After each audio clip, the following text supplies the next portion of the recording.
So I'm wearing my shirt inside out, and a lot of you have pointed that out to me. And I do this from time to time, and when somebody says it, I say, I know I'm wearing my shirt inside out. I'm doing it on purpose, and I'm doing it to help people turn their health around. And they say, well, how do you do that? And here's the story. So I became a firefighter to help people, to save lives, and to slay dragons. Now, obviously, we're not slaying real dragons, but that's our term for slaying fires. And a fire is really a living, breathing entity, and it's hell-bent on creating all the destruction and devastation that it can. And so we as firefighters have to use all of our wit, and we have to outwit, outsmart it, and outlast it. And whether it's an offensive fire or a defensive fire, there's certain tactics. But the essence of basically killing a fire is you got to put the wet stuff on the red stuff. And it doesn't matter if it's a house fire, apartment fire, a high-rise fire, or if it's a wildland fire, we got to put the wet stuff on the red stuff. Now, I retired from firefighting a little over 3 years ago. So I am no longer fighting fires, but I now am still, I'm helping people, I'm saving lives, and I'm slaying a different type of dragon. The dragon that I am slaying today is what I call the five-headed chronic Western disease dragon. And this, over the last 100 years, has gained more strength and power and momentum, and it is flying around, and it is creating more death and destruction, right, on different individuals, families, cities, and states in this country. It's just absolutely amazing. And let me introduce you to this five-headed dragon. So right here we have the leader of the pack. We have heart disease. 100 years ago, heart disease wasn't even on the map as one of the top 10 killers of Americans. Today it's first and foremost. 1 out of 2 of us will die of heart disease. Here we have breast cancer and prostate cancer. Cancer will overtake heart disease as the #1 killer of Americans if the trends continue. And in the back row here, we have diabetes and we have obesity.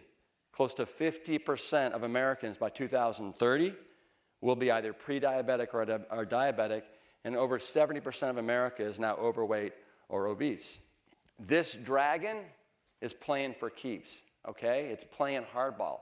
And the current paradigm that we're using to try and slay this dragon is having absolutely no effect whatsoever. There's a saying, you can't break a glass bottle from the inside. And what we're currently doing with pills and procedures and more legislation and more doctors, we're not going to break that glass bottle. We have to think outside the box.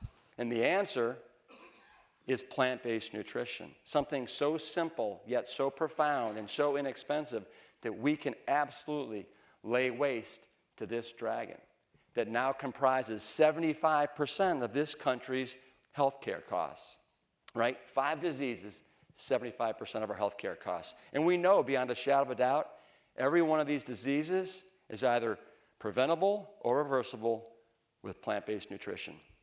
Now let me tell you why I have so many ripples of hope about what we can do as a country going forward. We did something really remarkable at a little firehouse in Austin, Texas. We had an event that led to a discovery that one of our own was basically a dead man walking. And so I challenged these guys for 28 days, let's eat all plant strong. Fruits, vegetables, whole grains and beans, some nuts and seeds. And these guys, in 28 days, morphed themselves from medical time bombs into healthy superheroes. It was absolutely amazing. And it was the spark that we needed and the confidence that these guys needed to start a wellness revolution at a firehouse in Austin, Texas, the land of beef. And so we just fed on this.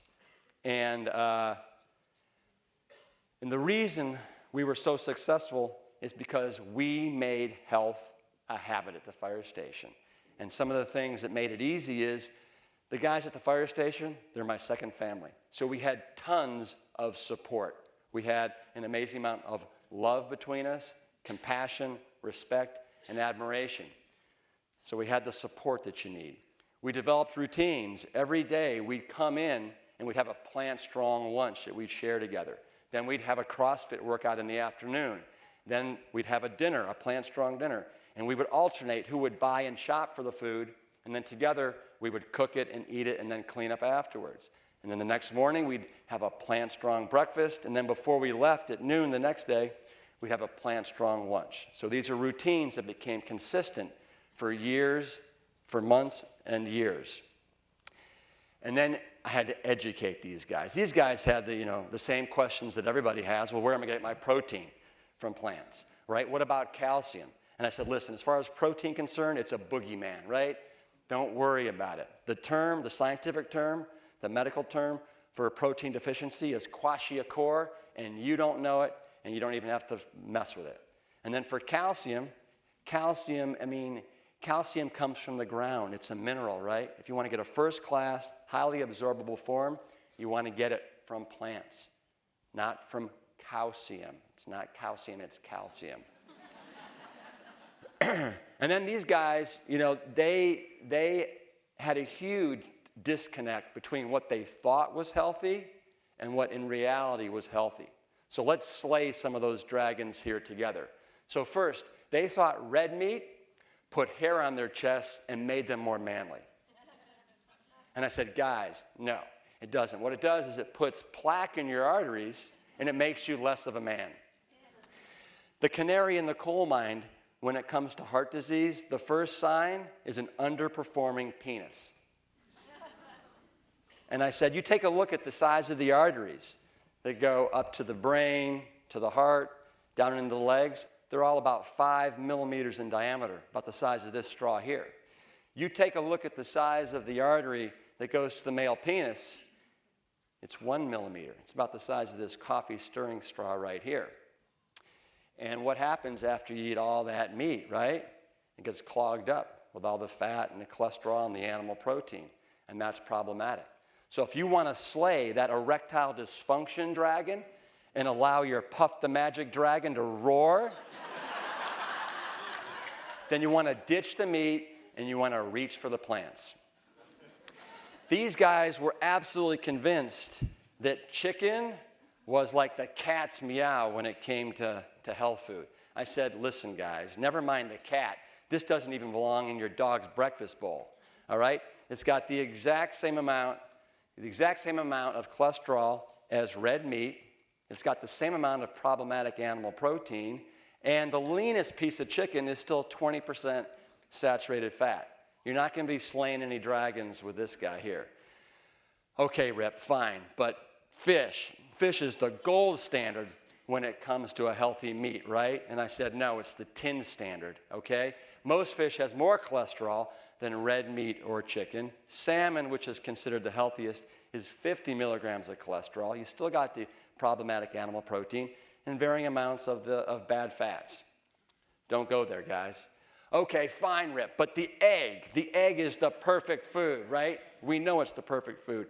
Yeah, it's the perfect food if you want to continue to feed the dragon. If you want to slay the dragon, you got to get rid of the egg, right? One egg yolk, almost 200 milligrams of dietary cholesterol. It's the same amount as 2 Burger King Whoppers.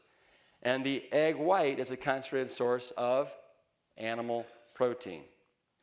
Now, these guys knew that processed and refined foods were not healthy. They knew about the sugar and the pop and the fried chips and the candy bars, but they had no idea that extracted plant oils weren't heart healthy and weren't beneficial. So I said, listen, this epitomizes the triumph of marketing over science. Let's pick on olive oil for a second.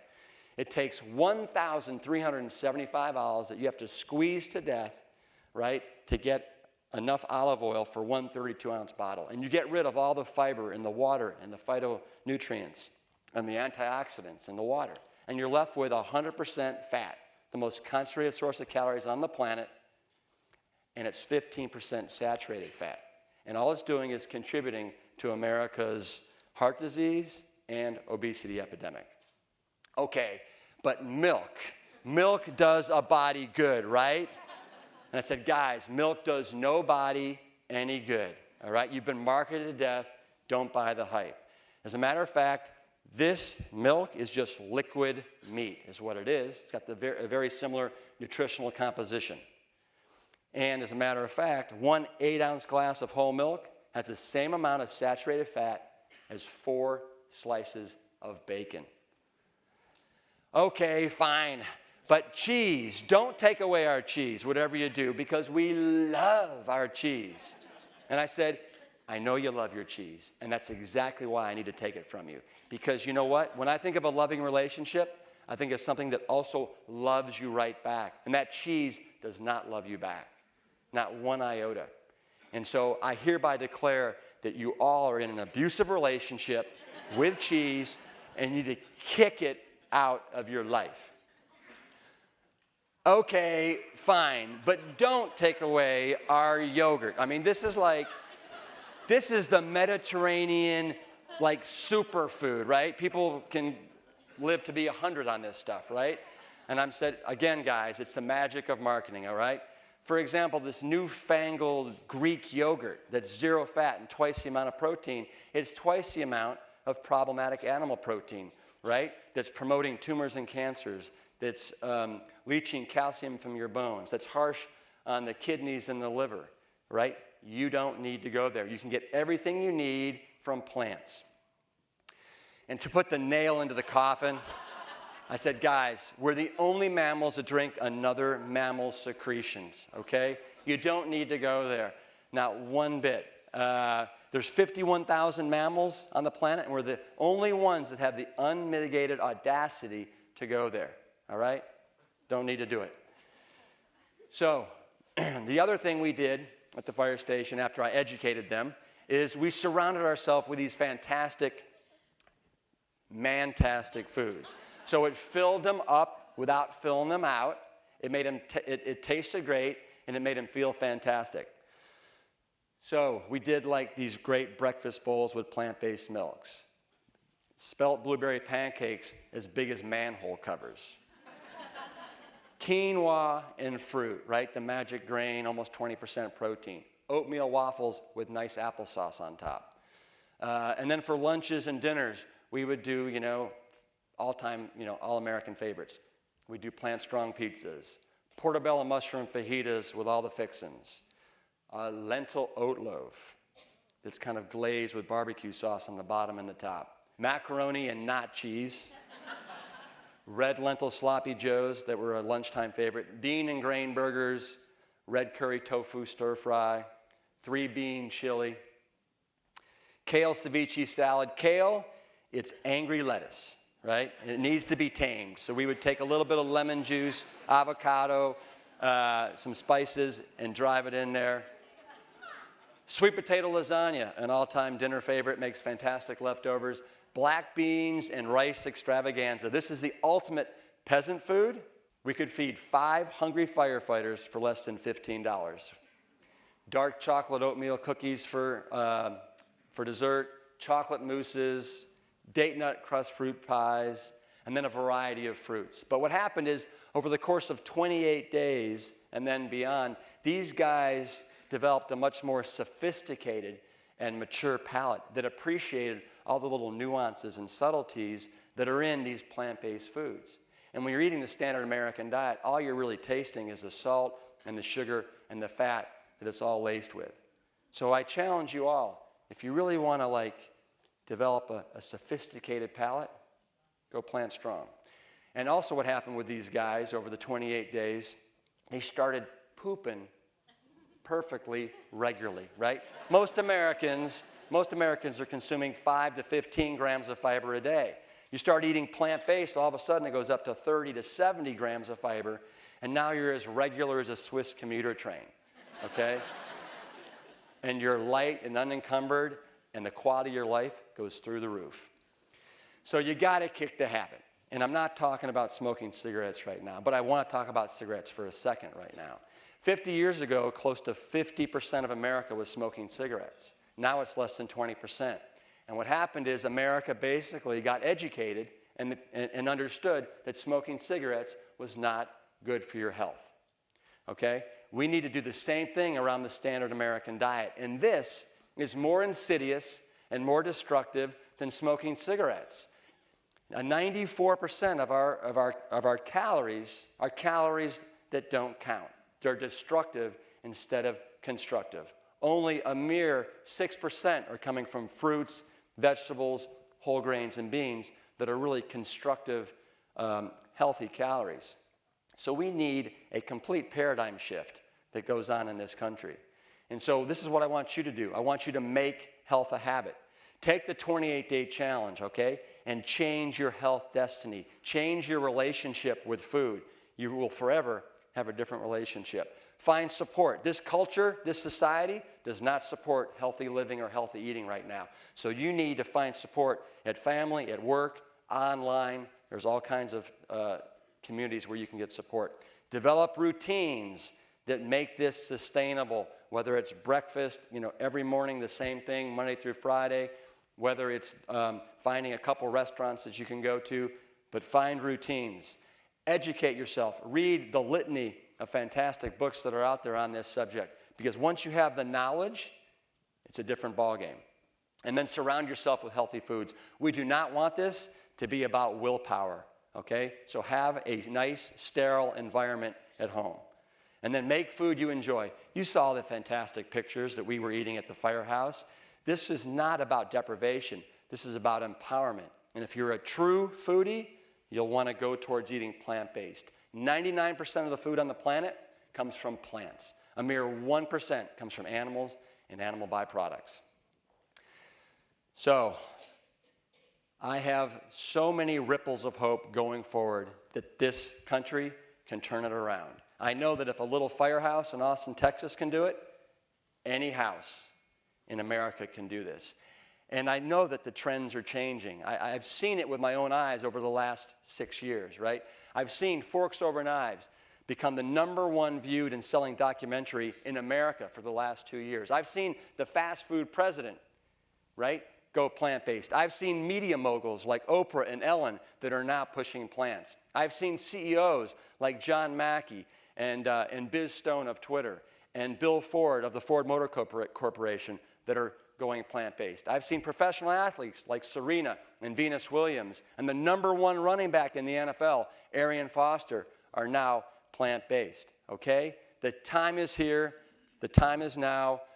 Go plant strong. Slay the five-headed dragon in your life, and it all starts with what's at the end of your fork, your spoon, and your knife. Awesome!